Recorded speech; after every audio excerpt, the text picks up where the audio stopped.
So lesson number 2 is get comfortable with the uncomfortable. And this is probably for me the hardest one of all, because your child is going to test you more so than other children. Their behaviours are going to really, really challenge you.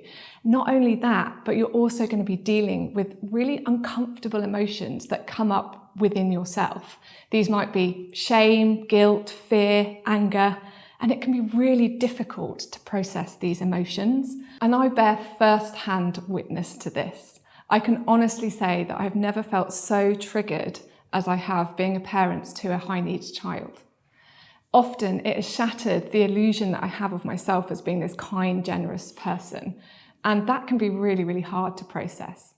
So there's a few little strategies that I use myself. The first one is mindfulness. This is becoming aware of those feelings within yourself as they arise, but you're not trying to shut them down, and you don't want to react from them. You're just being aware of them. And then I do a few things to help me in that moment, especially when I can see that my child is displaying some of these behaviours that might be quite erratic.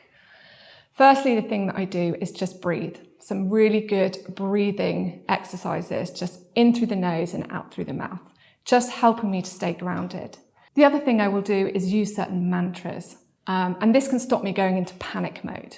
Some of the mantras that I use are, "This too will pass," or "It's not supposed to be easy," or "He's only a child," or "I'm bringing calm to the situation." But you can use whatever mantras work best for you. So the reason I like the mantras is that they do help to stop you going into that panic mode where you literally want to shut everything down. But they also allow you to stay connected and present with your child. So part of the success of this strategy of get comfortable with the uncomfortable is learning to let go of the uncomfortable experience once it's passed.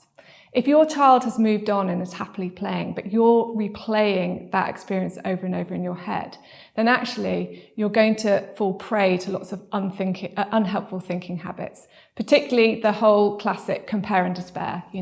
Why is my child acting out like this? What am I doing wrong as a parent? Or even the catastrophizing, where you're kind of imagining, the worst case scenario for yourself and your child. So it's really important that you kind of let go of that experience, and however that looks for you. Sometimes for me, for example, I just need to go into the toilet and just have some moments where I can decompress. Recently, I've bought my kids a punch bag, and honestly, sometimes I go and just punch it out as well. However it is you need to let go of that experience, you do that. You'll have your own personal way, but you need to shake it off, just like animals do when they've been through a traumatic experience. Shake it off, let it go, and then move on.